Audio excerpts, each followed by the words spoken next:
قال الله تبارك وتعالى في كتابه الكريم وقوله الحق بسم الله الرحمن الرحيم ومن يطيع الله والرسول فأولئك مع الذين أنعم الله عليهم من النبيين والصديقين والشهداء والصالحين وحسن أولئك رفيقا.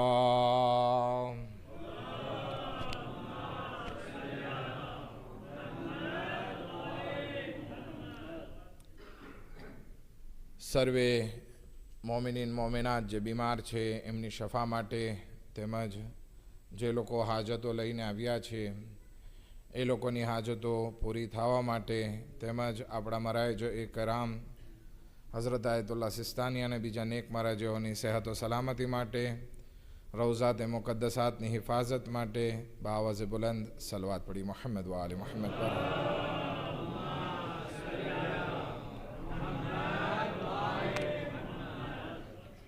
ખુદાવંદ આલમ સૂરે નિસા આયત ન્યુમેરો 69 ઇરશાદ ફરમાવે છે સુશાંત નેફમાં કે જે કોઈ અલ્લાહ અને એના રસૂલની ઇતાઅત કરશે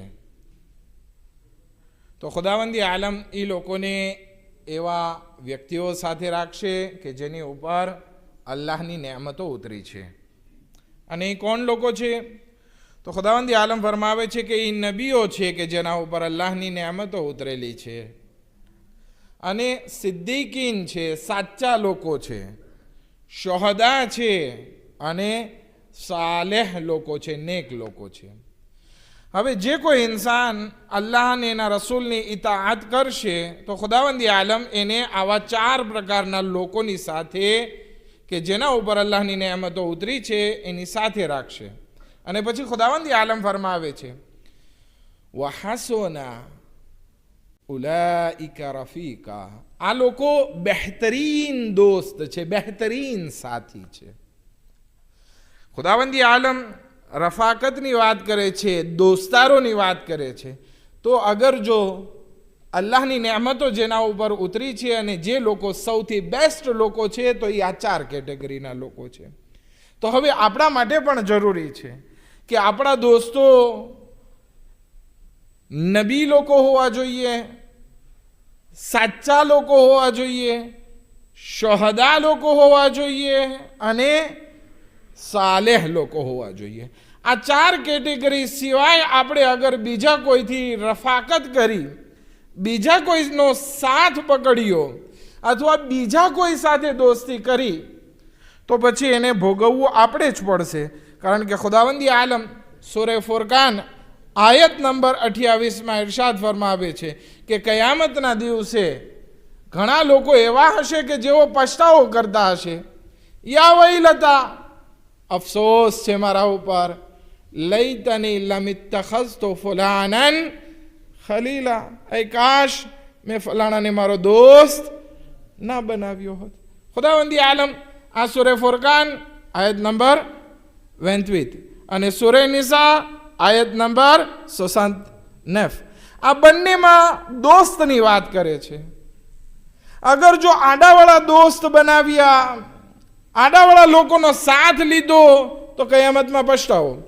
પણ આ અગર જો 4 પ્રકારના લોકો, નબી, સિદ્દીક, શોહદા અને સાલેહ લોકો, આ 4 લોકોનો સાથ આ દુનિયામાં પકડ્યો, ખાલી પકડી જ લેવાનો નહીં, બલકે અલ્લાહની રસૂલની ઇતાઅતની સાથે આવી રીતે અગર જો એ લોકોનો સાથ લીધો તો આ લોકો એ છે કે જેના ઉપર અલ્લાહની નેમતો આવી છે, અને આ જન્નતમાં કયામતમાં બહેતરીન દોસ્તો આપણા બનીને રહેશે. હવે ડિસિઝન આપણા ઉપર છે, કારણ કે ખુદાવંદી આલમે આપણને જીવન આપી અને કહી દીધું છે તમારે જેમ કરવું એમ. ઇન્ના હદૈનાહુ સબીલ ઇમ્મા શાકિરા વ ઇમ્મા કફૂરા. ખુદા કે હું તમારો હાથ પકડીને નહીં લઈ જાઉં ક્યાંય, તમે યા તો આ 4 પ્રકારના લોકોને પોતાના દોસ્ત બનાવો, અલ્લાહની ઇતાઅત અને રસૂલની ઇતાઅતની સાથે, ના, યા પછી અલ્લાહને અને રસૂલની ઇતાઅતને બાજુમાં મૂકી દો, આ 4 પ્રકારના લોકોને બાજુમાં મૂકી દો અને પછી મન ફાવે એને દોસ્ત બનાવી નાખો. પણ થાશે શું? ચેતવણી ખુદાએ આપી દીધી, પછતાવો તમારે કરવો પડશે. આપણા છઠ્ઠા ઇમામ, ઇમામે જાફર સાદિક અલૈહિ સલાતુ વસ્સલામ,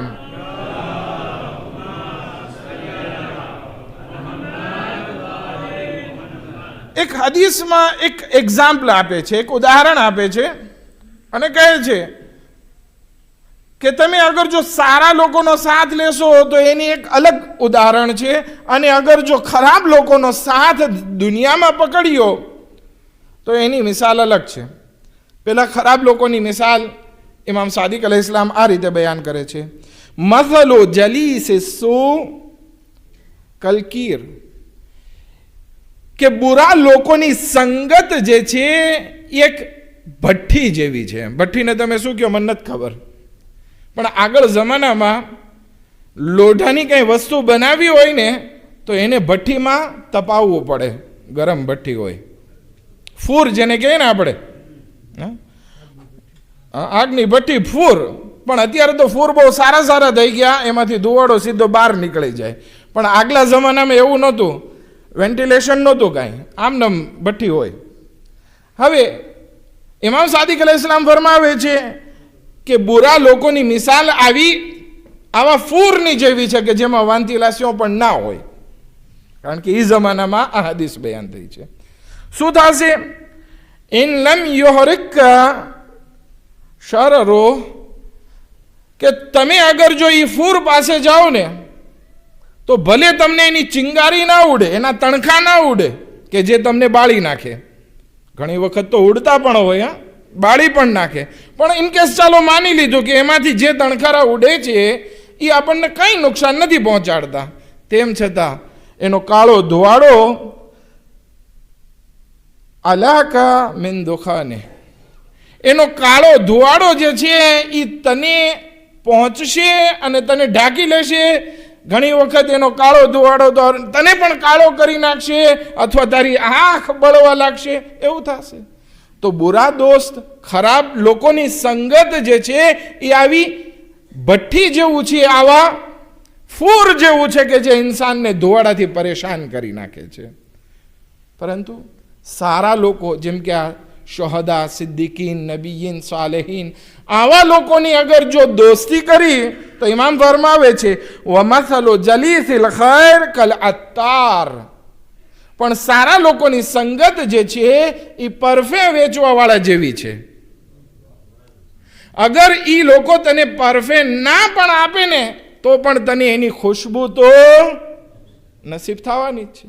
તો હવે ડિસિઝન આપણે લેવાનો છે કે આપણે કયા પ્રકારના લોકો સાથે દોસ્તી કરવાની છે, બુરા લોકો સાથે કે સારા લોકો સાથે. રસૂલ ખુદા સલ્લલ્લાહુ અલૈહિ વસલ્લમ એક હદીસમાં ઇરશાદ ફરમાવે છે,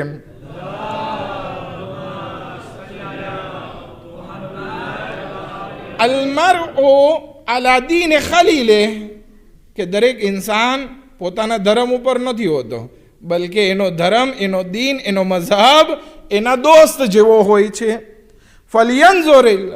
ફલ્યંઝુર અહદકુમ મન યુખાલ,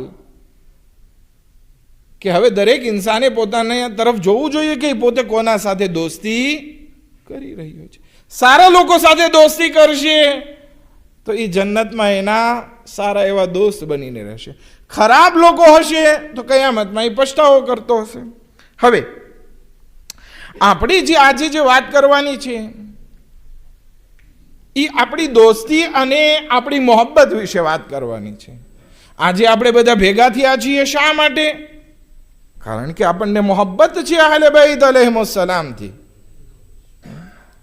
આપણને મોહબ્બત છે ઇમામોની ઔલાદથી, આપણે એનાથી દોસ્તી રાખીએ છીએ. હવે અગર જો આ દોસ્તીની સાથે અલ્લાહની અને રસૂલની ઇતાઅત આવી જાય ને તો આપણને આ અહલે બૈત અને એમની ઔલાદનો સાથ પણ કયામતમાં નસીબ થઈ શકે છે. ઘણી બધી ઔલાદો છે અહલે બૈત અલૈહિસ્સલામની, આપણા 12 ઇમામો છે, બધાની ઔલાદો છે. કોઈ અત્યારે સાદાત નકવીના નામથી મશહૂર છે, કોઈ રિઝવીના નામથી મશહૂર છે, જેમ કે મૌલાના રિઝવી છે. અમુક ઝૈદીના નામથી મશહૂર છે, કોઈ હસની છે, કોઈ હુસૈની છે, કોઈ જાફરી છે. ઘણા બધા અલગ અલગ અહેલે બૈતની ઔલાદ છે. પણ શું આપણે બધાથી મોહબ્બત રાખવાની છે? નહીં. આજે આપણે જરાક એના ઉપર વિસ્તૃત વાત કરીએ. ઇમામઝાદાઓ કહેવાય છે. જે ઇમામની ઔલાદ હોય એને શું કહેવાય છે? ઇમામઝાદા. એટલે વચમાં કંઈ ડિસ્ટર્બ ન થઈ જતા, વારંવાર આ શબ્દ આવે તો. અહેલે બૈતની ઔલાદો, એમાં 5 કેટેગરી હોય છે. પહેલા પ્રકારના પહેલી કેટેગરીમાં એ લોકો આવે કે જે ફક્ત નામના સૈયદ હોય, કામ બધા અલ્લાહ અને રસૂલની ઇતાઅતથી બહુ દૂર હોય.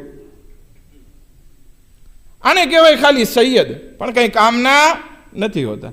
કોઈ આપણને કહે કે અહીંયા આપણે ઝિયારત કરવા ગયા તો કે આ ફલાણા ઇમામના દીકરા છે, તો પેલા જોવું પડશે કે ખરેખર નેક છે કે નહીં. કારણ કે નૂહ નબીનો દીકરો હતો તો પણ ક્યાં ફસાઈ ગયો? અઝાબમાં ફસાઈ ગયો. એવી રીતે ઘણા એવા સૈયદ છે કે જે કંઈ કામના નથી, ફકત નસલમાં સૈયદ છે.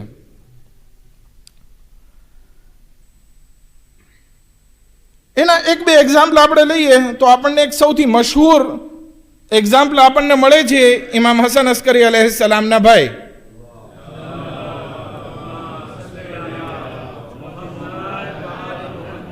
જેમનું નામ જાફર છે, પણ આપણે બધા એને શું કહીને યાદ કરીએ છીએ? કઝ્ઝાબ તરીકે, જુઠ્ઠા તરીકે યાદ કરીએ છીએ. કારણ કે ઇમામ હોવાનો દાવો કર્યો હતો અને એવો દાવો હતો કે બની અબ્બાસ પાસે મદદ લેવા પણ ગયા કે તમે લોકો મારી ઇમામતની તાયીદ કરજો, મને સપોર્ટ કરજો. અને સામેથી જવાબ પણ એવો મળે છે, તું હકીકતમાં ઇમામ છો તો તને અમારા સપોર્ટની જરૂર નથી. તું ખરેખર ઇમામ નથી અને તો અમે તને સપોર્ટ કરીએ તો તારાથી અમને કંઈ ફાયદો નથી, તો શું સપોર્ટ કરીએ તને? હા, જાફર કઝ્ઝાબ ખાલી નસલના સૈયદ છે, કંઈ ફાયદો નથી. હવે અમુક લોકો કહે છે કે પછી તૌબા કરી લીધી હતી ને હવે એ જાણે ન ખુદા જાણે, પણ આપણને કંઈ એનાથી ફાયદો થવાનો નથી. આ એક પ્રકારના. બીજા એક છે ઝૈદ બિન મૂસા. હમણાં જ મેં તમતાવ ગયો ત્યાં આ વાક્યો પડાવ્યો હતો ઇમામ રઝા અલૈહિસ સલામની શહાદતમાં, પણ અહીંયા જરાક રિપીટ કરતો જાઓ. હવે એને મામૂન સાથે પ્રોબ્લેમ, એટલે એ એક ગામમાં જે છે કુદેતા જેવું કર્યું અને લોકોના ઘર બાળી નાખ્યા. ઝૈદ બિન મૂસા ઇમામ રઝા અલૈહિસ સલામનો ભાઈ છે, સૈયદ. હવે મામૂને એને પકડવાનો હુકમ આપ્યો, પકડીને લઈ આવ્યા. અને ત્યારે ઇમામ રઝા અલૈહિસ સલામ તુસમાં હતા, ખુરાસાનમાં હતા. હવે ઇમામનો ભાઈને કેવી રીતે તરત સજા આપે? નહીતર તો પરબારી ડોકી કાપી નાખે. એક બાદશાહના ખલીફાના ખિલાફ અવાજ ઉઠાવી, સિક્યુરિટી ફેલાવી. આવ્યા ઇમામ રઝા અલૈહિસ સલામ જ્યારે દરબારમાં આવે છે ત્યારે એનો ભાઈ સામે હોય છે, પણ ઇમામ એને સલામ કરતા નથી. ત્યારે ઈ ઝૈદ બિન મૂસા કહે છે કે મૌલા, હું તમારો ભાઈ છું, સલામ દુઆનો વ્યવહાર પણ નહીં. ત્યારે ઇમામ રઝા અલૈહિસ સલામ એક કાયદે કુલ્લી આપી દે છે, એક જનરલ લો આપી દે છે અને કહે છે અંત અખી મત્તતાત અલ્લાહ, તું મારો ભાઈ છો જ્યાર સુધી કે તું અલ્લાહની ઇતાઅતમાં હોય. ફઇઝા અસૈત અલ્લાહ ફઇઝા અસૈત અલ્લાહ, પરંતુ જ્યારે તું અલ્લાહની બારગાહમાં ગુનાહ કરવા લાગે, માસિયત કરવા લાગે, લા અખા બૈની વ બૈના, તો પછી તારા ને મારા વચ્ચે કોઈ ભાઈનો રિશ્તો નથી. હવે અહીંયા એક સવાલ હું તમને કરું. ઇમામનો ભાઈ હતો અને માસિયત કરે છે, તો ઇમામ કહે છે કે આજથી તું મારો ભાઈ નહીં. હવે ભાઈ હતો તો એ અલ્લાહની ઇતાઅતમાં નહોતો, તો ભાઈનો રિશ્તો તૂટી ગયો. આપણો તો ઇમામો સાથે કોઈ ભાઈનો રિશ્તો નથી, અને આપણે ગુનાહ કરીએ તો હા તું બહુ નારે હૈદરી લગાડ્યો એટલે તું ભલે ગુનાહ કર્યો, હું તને લઈ લો, ના થાય. શરત આ શહદાઓ સાથે રહેવાની ઈ જ છે કે આપણે અલ્લાહ અને એના રસૂલની ઇતાઅતમાં રહીએ. એક સલવાત પડી મોહમ્મદ વ આલે મોહમ્મદ પર.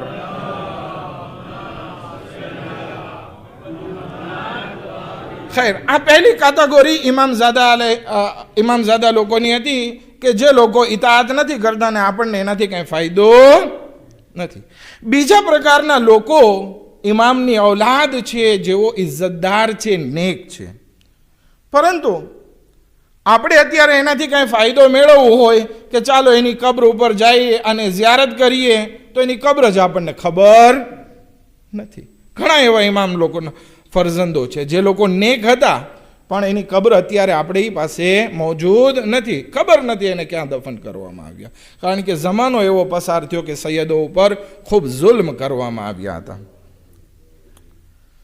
જેમાંથી એક એક્ઝામ્પલ હું તમને ટૂંકમાં દઈ દઉં, કારણ કે શેખ ઇમરાન જાફરી અહીંયા જે મજલિસ પડતા હતા એ પોતાની મજલિસ દરમિયાન આ વાક્યો પડેલો છે, એટલે વધારે નહીં લંબાવું. એનું નામ છે અલી બિન જાફર, કે જેની ઉંમર 90 વર્ષની હતી. બચ્ચાઓને દર્શ દેતા હતા 9મા ઇમામના જમાનામાં. ઇમામની ઉંમર પણ 9 વર્ષ. મસ્જિદમાં દાખલ થાય છે, આ અલી બિન જાફર ઊભા થઈ જાય છે અને આવકાર આપે છે, આગળ જઈને ઇસ્તકબાલ કરે છે. ઇમામ એને કહે છે કે બેસો, તો કે ના, તમે જ્યાં સુધી ઊભા છો ત્યાં સુધી હું નહીં બેસું. આટલો એહતરામ કર્યો કે જેની કોઈ સીમા નહીં. ઇમામ જ્યારે ચાલ્યા ગયા તો એના બધા શાગીર્દો કહેવા લાગ્યા, તમે આટલી મોટી ઉંમરના માણસ, તમારી દાઢી સફેદ, આટલી મોટી દાઢી, અને તમે ડોસા માણસ થઈને આ નવજવાન 9 વર્ષના બાળકનો આટલો એહતરામ કરો છો. તો એ શું જવાબ આપે છે કે ખુદાએ ઇમામત આ સફેદ દાઢીને જોઈને નથી આપી, આ સફેદ દાઢીમાં લાયકાત નથી જોઈ કે મને ઇમામત આપે, પણ એ 9 વર્ષના બાળકને ઇમામ બનાવ્યા છે. તો મારા ઉપર જરૂરી છે કે હું મારા ઇમામનો એહતરામ કરું. આવા છે કે એટલી મોટી ઉંમર હોવા છતાં ઇમામ જવાદ અલૈહિસ્સલામ 9મા ઇમામનો એહતરામ કરે છે, પણ હવે એની કબ્ર ક્યાં છે તારીખમાં ક્યાંય ખબર નથી. નહીંતર તો આપણે પણ સલામ કરવા જાત ત્યાં. બરાબર છે. આ બીજા પ્રકારના માણસો. ત્રીજા પ્રકારના લોકો કે જે ઇમામઝાદાઓ છે, કે જે ઇજ્જતદાર છે, અને એની કબ્ર પણ ક્યાં છે આપણને ખબર છે, હિસ્ટ્રીમાં આવેલું છે, તારીખમાં આવેલું છે. જેવી રીતે કે સૈયદ હમઝા, સૈયદ મોહમ્મદ, ઇમામ મુસા કાઝિમ અલૈહિસ્સલામના દીકરા છે. આ બધાની કબ્ર પણ આપણને ખબર છે ક્યાં છે, અને એ લોકો પણ નેક હતા, ઇજ્જતદાર હતા. પરંતુ એ લોકોની માટે કંઈ ઝિયારતની ભલામણ કરવામાં આવી નથી. એ કેમ? કોઈ આપણામાંથી ઘણા મોમીન હોય, ઈમાનદાર હોય, નેક હોય, એવા જ આ સૈયદ લોકોમાંથી હતા, સારા એવા લોકો હતા, પણ ઇમામથી કોઈ એવી હદીસ આવી નથી કે તમે એ લોકોની ઝિયારત કરવા જાઓ. આ ત્રીજી કેટેગરીમાં. ચોથી કેટેગરી આવી છે કે અમુક લોકો ઇજ્જતદાર છે, નેક છે, અને ભલામણ પણ કરવામાં આવી છે કે તમે એ લોકોની ઝિયારત કરવા માટે જાઓ. એ લોકોની ઝિયારતનો સવાબ પણ બયાન કરવામાં આવ્યો છે. જેની એક મિસાલ કોણ છે? ઈરાનની ઝિયારત કરવા આપણે જ્યારે જઈએ છીએ, શાહ અબ્દુલ અઝીમે હસની, બરાબર છે, એની માટે રિવાયત પણ છે કે તમે જાઓ એમની ઝિયારત કરવા માટે, કારણ કે એમની ઝિયારતનો સવાબ ઇમામ હુસૈન અલૈહિસ્સલામની કબ્રની ઝિયારત કરવા બરાબર છે. તો આનો દરજ્જો કેટલો વધારે! એક ઇમામ માસૂમ એમની ઝિયારતની ભલામણ કરે છે.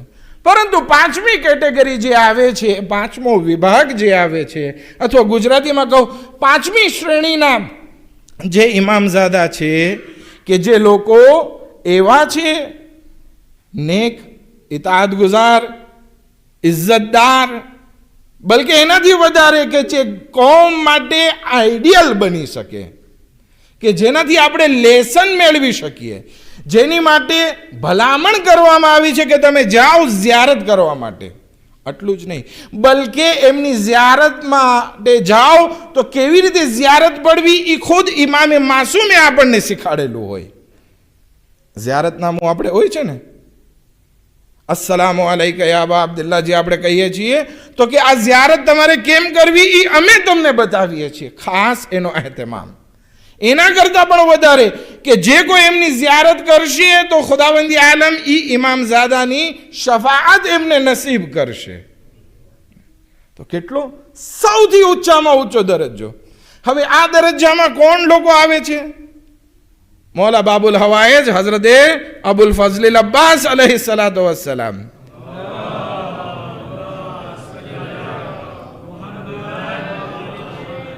જનાબે અલી અકબર અલૈહિ સલાતો વસ્સલામ,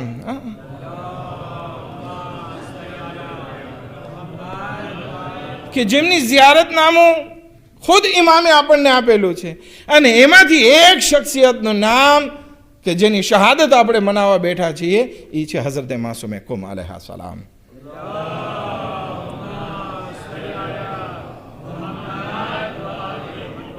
લોકો જાય પણ છે એમની ઝિયારત માટે, અને એની ઝિયારતનામું પડે છે ત્યારે આ દુઆ પણ માંગે છે, યા ફાતિમા ઇશ્ફાઈલી ફિલ જન્ના, આય જનાબે ફાતિમા માસૂમા મારી જન્નત માટે શફાઅત કરો. હવે એટલી એવી શફાઅત છે એમની કે અગર જો જનાબે માસૂમા સલામુલ્લાહ અલૈહા આખી કાયનાતની શફાઅત કરે ને તો ખુદાવંદી આલમ એની શફાઅતને રિજેક્ટ નહીં કરે, કબૂલ કરશે. શફાઅત એટલે શું? સિફારિશ. જેવી રીતે કે આપણે એકબીજા મોમિન ભાઈઓની કોઈ આપણને સિફારિશ કરે કે આપણું આ કામ કરી દે તો આપણે શું કરતા હોય? એની સિફારિશને કબૂલ કરી દેતા હોય. વાંધો નહીં, તારું કામ કરી દેવું છું. અને સરકારમાં કે જ્યાં પણ XYZ જગ્યાએ આપણે એ માણસને વાત કરીએ કે ભાઈ આનું કામ પતાવી દે તો આપણે શું થયા? સિફારિશ કરવાવાળા. તો હઝરતે માસૂમા સલામુલ્લાહ અલૈહા ઈ છે કે જ્યારે આપણે જન્નતમાં જવા માટે તડપી રહ્યા હશું કે ખુદા મને જન્નતમાં મોકલે ને મારા જે ગુનાહ અને ભૂલો છે એને માફ કરે, તો ખુદાવંદી આલમ આ હઝરતે માસૂમા સલામુલ્લાહ અલૈહાની સિફારિશને આપણા માટે કબૂલ કરશે. પણ આપણા પાસે એક શરત હોવી જોઈએ. પહેલી શરત મજલિસની શરૂઆતમાં જ કહી દીધી, શું છે? અલ્લાહ અને એના રસૂલની ઇતાઅત. ઇતાઅત નહીં હોય અને ઇતાઅતના નામે મીંડું હશે તો પછી અહેલે બેત પણ આપણો હાથ પકડશે નહીં. એ ધ્યાન રાખી લેવાનું. પણ હા, આપણામાં કોઈ ખામી રહી ગઈ છે તો વાત બરાબર છે કે આપણે શું કરીએ? તોબા કરતા રહીએ, ઇસ્તગફાર કરતા રહીએ, નેક કામ કરતા રહીએ કે જેથી અહેલે બેત અલૈહિસ્સલામ આપણી સિફારિશ આસાનીથી કરી શકે. નહીતર અહેલે બેત અલૈહિસ્સલામને પણ શરમ થશે કે આખી જિંદગી બરબાદ કરી, અમારો સાથ છોડી, અમારા સાથે દોસ્તી છોડી, અમારા ગૈર લોકો સાથે દોસ્તી કરી, ઇતાઅત ના કરી, અને હવે તમે અમારી પાસે શફાઅતની માંગણી કરો છો. કેવી રીતે શક્ય બને? ઝાહેરી ખાલી મોહબ્બત ના હોવી જોઈએ, અમલમાં પણ હોવી જોઈએ. ખેર, આપણે જોઈએ કે જનાબે માસૂમા સલામુલ્લાહ અલૈહાને આવો મકામ મળ્યો શા માટે? ઇમામઝાદાઓમાં ઘણા લોકો ઇજ્જતદાર છે, આપણે હમણાં વાત કરી, પણ એ લોકો ગુનાહોથી પરેઝ કરતા, ઇતાઅત કરતા, પણ એની જિંદગીમાં કંઈક નાની મોટી ભૂલ રહી જતી. પણ અમુક ઇમામઝાદાઓ એવા છે કે જેણે પોતાની જિંદગીને એવી સરસ મજાની રીતે જીવી કે એની જિંદગીમાં કોઈ નાનકડી એવી ભૂલ પણ હિસ્ટ્રી બયાન નથી કરી શકતી. ચાહે અબુલ ફઝલ અબ્બાસ હોય, જનાબે અલી અકબર હોય, જનાબે કાસિમ હોય કે ઓનો મોહમ્મદ હોય કે પછી હઝરતે માસૂમા કુમ સલામુલ્લાહ અલૈહા હોય.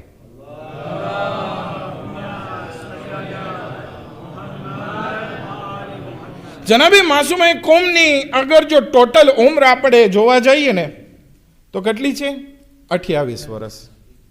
જેમાં એમની જિંદગીમાં એમણે શાદી પણ નથી કરી, કારણ કે કોઈ એવો લાયક દીકરો પણ નહીં હતો કે જે એના લેવલનો થઈ શકે કે જેની સાથે શાદી થાય. બરાબર છે. પરંતુ એ દરેક પરિસ્થિતિમાં આપણા માટે એક આઈડિયલ છે. ઘણા આપણા નવજવાન દીકરા દીકરીઓની શાદી મોડી થાય છે. તો આપણે જનાબે માસૂમાને આઈડિયલ બનાવવાનો છે કે એમની શાદી નહોતી થઈ અથવા મોડી જિંદગી 28 વર્ષની પસાર થઈ ગઈ, શાદી નહોતી થઈ, તો એ જિંદગીમાં એ શું કર્યું કે પાક દામનીને જાલી રાખી. એવું ના થાય કે શહેવત જોશમાં આવે અને આપણે અલ્લાહ અને એના રસૂલની ઇતાઅતથી દૂર થઈ જઈએ, બદલામાં આપણે અહેલે બેતના સાથથી, એમની દોસ્તીથી દૂર થઈ જઈએ. ના, જનાબે માસૂમા કૌમ ઇફ્ફતનો એક બહેતરીન નમૂનો અને એક એક્ઝામ્પલ છે, ઉદાહરણ છે. એમની જિંદગીમાં જોઈએ તો સબ્ર પણ બહુ બહેતરીન સબ્ર હતું. ઇમામ કાઝિમ અલૈહિસ્સલામને અવારનવાર કેદ કરવામાં આવતા, એમની શહાદત, અથવા ભાઈને એક ગામથી બીજા ગામ લઈ જવામાં આવ્યા, પોતે ભાઈની મુલાકાત માટે એટલો મોટો સફર કર્યો. પણ આ બધી વસ્તુમાં જનાબે માસૂમા સલામુલ્લાહ અલૈહાએ કદમ કદમ ઉપર સબ્ર કર્યો છે કે જેમાં ખુદા મારો રાજી હોય એમાં હું રાજી. આપણે આનાથી શીખવાનું છે. ખાલી આપણે ગયા ચાલો જનાબે માસૂમાએ કોમની ઝિયારત માટે બહુ સવાબ દેવામાં આવ્યો છે કે જે કોઈ એમની ઝિયારત કરશે એની માટે ઇમામ સાદિક અલૈહિસ્સલામે ફરમાવ્યું છે એ દીકરીનો જન્મ થાય, જનાબે માસૂમાનો જન્મ થાય એ પહેલાં કહી દીધું હતું સતુત્ફનો ફી, હા એટલે કે કુમમાં એક દીકરીનો દફન કરવામાં આવશે કે એમની ઝિયારતથી મારા શિયાઓ જન્નતમાં જશે. તો ઝિયારત કરવું એટલે શું? ખાલી ત્યાં જઈ સલામ કરી ઝિયારત પડીને આવી જવું નહીં. એનાથી આઈડિયલ લેવાનું છે કે આ જનાબે માસૂમાએ કેવી રીતે જીવન વિતાવ્યું છે, તો હું પણ એવી રીતે વિતાવું કે હું પણ એમની શફાઅતનો હકદાર બની શકું. ઘણા ખરાબ દિવસો, મોડા દિવસો, કડવા સંજોગો દુનિયામાં આવશે અને જાશે, પણ એમાં અગર જો આપણે જનાબે માસૂમાની સીરત ઉપર ચાલી અને સબ્ર કરી શક્યા તો ખુદાવંદી આલમ એમની શફાઅત આપણને નસીબ કરશે અને એની શફાઅતથી શિયાઓને જન્નત નસીબ થશે. બેબરકતે મુહમ્મદ વ આલી મુહમ્મદ.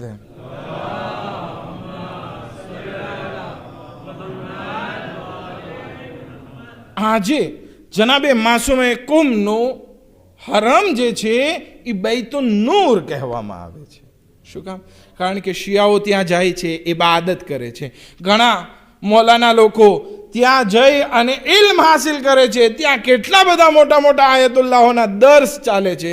મોટા મોટા મરજા લોકો અગર કાંઈ પોતાના મસાઇલમાં ફસાય છે તો આ બીબી માસૂમાનો તવસ્સુલ કરે છે અને પોતાના મસલાનો જવાબ મેળવે છે. આ છે બૈતુન નૂર, એમનું ઘર, એમનો હરમ. આપણે કોઈ સામાન્ય શખ્સિયતનું માતમ કરવા નથી બેઠા, એનું માતમ કરવા બેઠા છીએ કે જેના થકી આપણે અલ્લાહ સુધી પહોંચી શકીએ છીએ. એમની વિલાયત પણ બહુ અજીબો ગરીબ છે. એટલું ઇલ્મ, ઘણી મજલિસો આના ઉપર પડી ચૂક્યો છું કે જનાબે માસૂમાનો મકામ શું છે, એનો ઇલ્મી મકામ શું છે, લોકોને જવાબ આપતા મસાઇલના.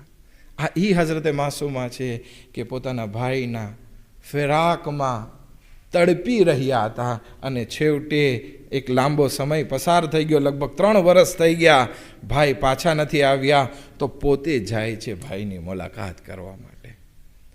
આપણે પણ આ એક આઈડિયલ લેવાનું છે કે એક જનાબે માસૂમા ન ફક્ત પોતાના ભાઈ બલકે પોતાના ઇમામ માટે તડપી રહ્યા હતા અને ઇમામ માટે કદમ આગળ વધારે છે. આપણા પણ ઇમામ આપણાથી દૂર છે તો આપણે પણ એક આઈડિયલ લેવાનો છે ને આપણા ઇમામ માટે આપણે તડપવાનું છે. આપણી કોઈ ખુશી ના હોય ઇમામની વગર, ઇમામની ગાયબતમાં કેવી રીતે ખુશી હોય જ્યારે કે આપણો ઇમામ હાજર નથી. ભલે રિવાયતના મુજબ આપણે ખુશી મનાવીએ છીએ પણ હકીકી ખુશી તો આપણી ત્યારે થશે કે જ્યારે આપણો ઇમામ પડદે ગૈબમાંથી બહાર આવે અને આપણી સાથે હોય, આપણી સાથે મુસલ્લા ઉપર હોય, આપણી સાથે સુફરા ઉપર હોય, ત્યારે આપણી હકીકી ઈદ અને આપણી હકીકી ખુશી થશે. આ વિલાયત હતી જનાબે માસૂમે કૌમી. હવે આપણે અગર જો આ બીવીથી શફાઅત મેળવવી છે, હાજત તલબ કરવી છે, તો એક જનાબે માસૂમાનો હરમ જે છે એ એક બહેતરીન ખજાનો છે આપણા માટે, જ્યાંથી આપણે દુનિયાવી અને ઉખરવી બધી હાજતો આપણે મેળવી શકીએ છીએ. આયતુલ્લાહ બુરુજર્દી કે જેણે હરમની બાજુમાં મસ્જિદ આઝમ બનાવી, મરજા હતા. કેટલા બધા તાલિબે ઇલ્મ, મૌલાના આયતુલ્લાહ લોકોને તૈયાર કર્યા, કેટલી બધી કિતાબો લખી, કેટલા મદ્રસા બનાવ્યા, કેટલી મસ્જિદો બનાવી. પણ છેલ્લે માંગણી શું કરે છે ખબર છે? કે મારી માંગણી છે, મારી તમન્ના છે કે જ્યારે હું મરી જાઉં ને તો મારી કબ્ર જનાબે માસૂમાના ઝાયરોના પગ નીચે હોય. કેટલો મકામ હશે એ બીબીનો કે જેના ઝાયરોના પગની માટી માટે એક મરજા તમન્ના કરતો હોય. આનાથી સમજી શકીએ કે જનાબે માસૂમાનો મકામ આપણે જે વિચારીએ છીએ ને એના કરતાં ક્યાંય ગણો વધારે છે. એક બીજો એક એક્ઝામ્પલ આપો અને મસાહેબ તરફ આગળ વધીએ. પેલા આપણું ઇલ્મનો મરકઝ ક્યાં હતો? નજફમાં, બરાબર. પછી જે પોલિટિકલ પ્રોબ્લેમ થયા, ઝાલિમ બાદશાહો આવ્યા, એના કારણે પછી આયતુલ્લાહ હાયરી કોમમાં શિફ્ટ થયા અને ત્યાં ઇલ્મનો પ્રચાર અને મદ્રેસાઓ ખોલ્યા અને મદ્રેસાનું કામ આગળ વધાર્યું. આયતુલ્લાહ હાયરી મદ્રેસાને એટલા સ્ટ્રોંગ કરી નાખ્યા હતા કે ત્યાંથી બચ્ચાઓને ભણાવવામાં પણ આવતા અને સ્કોલરશિપ પણ દેવામાં આવતી, બુર્સ પણ દેવામાં આવતું. હવે આયતુલ્લાહ હાયરી ગુજરી ગયા પછી ઘણા વખત સુધી આ કામ આયતુલ્લાહ સદરુદ્દીન સદરના હાથમાં રહ્યું. હવે બધી વખતે તો સંજોગો સરખા ના હોય, હજી શરૂઆત હતી કોમના હૌઝાની, આગળ વધી રહ્યો હતો,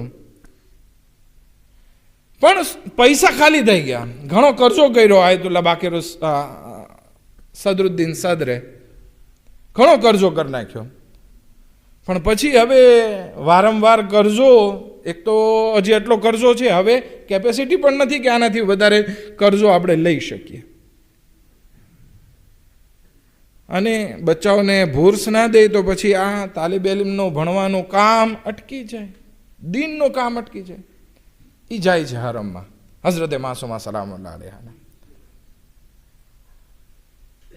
ત્યાં લગભગ એ જમાનામાં મરજા લોકો જે છે એ લગભગ દૂરથી ઝિયારત કરતા, અને કારણ કે સિક્યુરિટીના બધા પ્રોબ્લેમ હતા, ગેરની હુકુમત હતી એટલે અંદર જવા ના દેતા, દૂરથી ઝિયારત કરતા.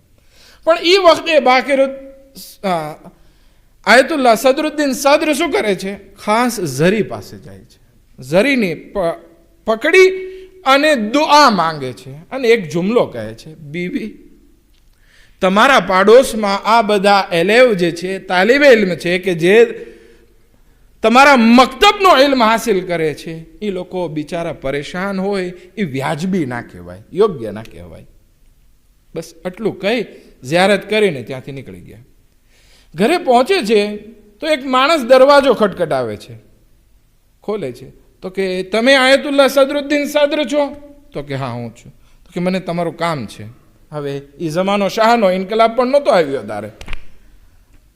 કોસ્ટ્યુમ ક્રાવાતમાં એક માણસ હતો, લાગતું નહોતું કે આટલો બધો દીનદાર કે કંઈ.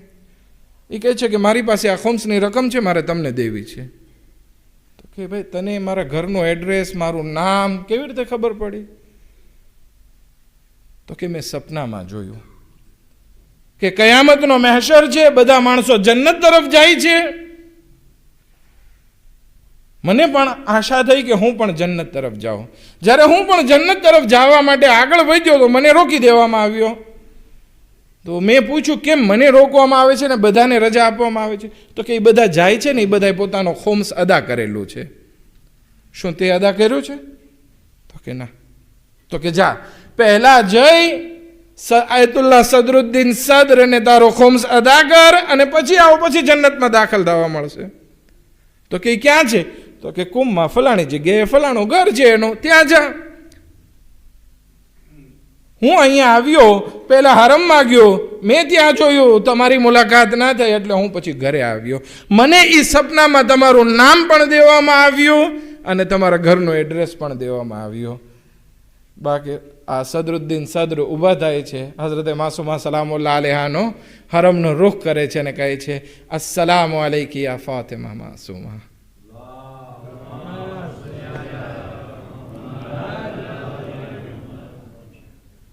શુક્રિયા અદા કરે છે કે તમે મારી હાજત આવી સારી રીતે પૂરી કરી કે મને ખબર નહીં હતી. એ આયતુલ્લાહ જોવે છે કે એમાં એટલી રકમ હતી કે બધો કરજો પણ ચૂકાઈ ગયો અને 6 મહિનાનું બુર્સ બચ્ચાઓને આવાંશમાં પે પણ કરી નાખ્યું. આ છે જનાબે માસૂમા ખૂબ કે જેની શફાઅતના આપણે ઉમ્મીદવાર છીએ. ખુદાવંદી આલમ આપણને સર્વોને એમની શફાઅત નસીબ ફરમાવે અને એમની બરકતથી આપણી તમામ દુનિયાવી અને ઉખરવી હાજતોને પૂરી ફરમાવે. પણ એ બીબી ઉપર પણ ઝુલ્મ થયા. જનાબે માસૂમે કોમમાં વધારે નથી રહ્યા. જ્યારે એ મદીનાથી નીકળ્યા પોતાના ભાઈની મુલાકાત માટે, તો એક ગામ સાવા કરીને આવે છે કે જ્યાં બધા અહેલે બૈતના દુશ્મનો રહેતા હતા. ઇમામ આ જનાબે માસૂમા કોમની સાથે એમના ભાઈઓ પણ હતા. અમુક મદીનાના લોકો પણ હતા, અમુક બીવીઓ પણ હતી. પણ આ કાફલા ઉપર હુમલો કરવામાં આવ્યો અને બધા મર્દોને શહીદ કરી દેવામાં આવ્યા. અને જનાબે માસૂમા પાસે એક औरत આવે છે, દિલજોઈ કરે છે અને કહે છે કે આ બધા માણસો સારા નથી, બસ તમે આ પાણી પીઓ, શરબત પીઓ, હું તમારી સાથે ખરાબ નહીં કરું. અને જનાબે માસૂમાને એક શરબત પીવડાવ્યું કે જેમાં પણ ઝેર નાખેલું હતું. જનાબે માસૂમા અમુક ગુલામો અને કનીસો સાથે ત્યાંથી નીકળે છે અને કુમ તરફ પ્રયાણ કરે છે. કુમમાં એમની હાલત ખરાબ થાય છે. ત્યાં બધા લોકો એમની સારવાર કરે છે. અને એ વખત પણ આવે છે કે 17 દિવસ પસાર થયા. અમુક રિવાયતો કહે છે કે જનાબે ઇમામ રઝા અલૈહિસ્સલામની શહાદતની ખબર મળે છે અને એમને આઘાત લાગે છે. અને જનાબે માસૂમા સલામુલ્લાહ અલૈહા દુનિયાથી રૂખસત થાય છે અને એમની કબ્ર તૈયાર કરવામાં આવે છે. ઓરતો ગુસલ આપે છે. પણ હવે મુશ્કેલ એ હતી કે જનાબે માસૂમાનું કોઈ મહેરમ ગામમાં નહોતું કે જે એમને કબ્રમાં ઉતારે. અહીંયા ઇમામ જવાદ અલૈહિસ્સલાતુ વસ્સલામ મોજીઝાથી પોતાની ફૂફીની જનાઝા પાસે આવે છે, એમની કબ્ર પાસે આવે છે અને કહે છે કે હું એમને કબ્રમાં ઉતારીશ. હું કહીશ એ બીબી માસૂમા, તમારા ઉપર અમારા લાખો સલામ થાય. તમે ખુશ નસીબ છો, તમારો ભત્રીજો મોજીઝાથી આવે છે અને તમને કબ્રમાં ઉતારે છે. અમને એક એવો મોજીઝો પણ યાદ આવે છે કે જ્યાં કૂફાથી એક ઇમામ પોતાના બાબાને દફન કરવા માટે આવે છે. પણ હાલત કેવી છે? હાથમાં હાથ ઘડી, પગમાં બેડી અને ગળામાં ખારદાર તો આવીને આવાજ દે છે, આય બાબા મને માફ કરજો. જ્યારે હું કરબલાથી ગયો ત્યારે મજબૂર હતો, તમારા ઓરિયા બદનને મેં જોયું પણ હું દફન ના કરી શક્યો. આજે આવ્યો છું તમને દફન કરવા માટે. સોદારો, એ દફન કરવાની રીત પણ કેવી હતી? સરને દફન ના કરી શક્યા, ફક્ત બદનને દફન કર્યો. સર તો કૂફાથી શામના રસ્તામાં છે. અલા લઅનતુલ્લાહ અલલ કૌમિદ ઝાલિમીન. સયઅલમુ અલ્લઝીના ઝલમુ અય્ય મુન્કલબ.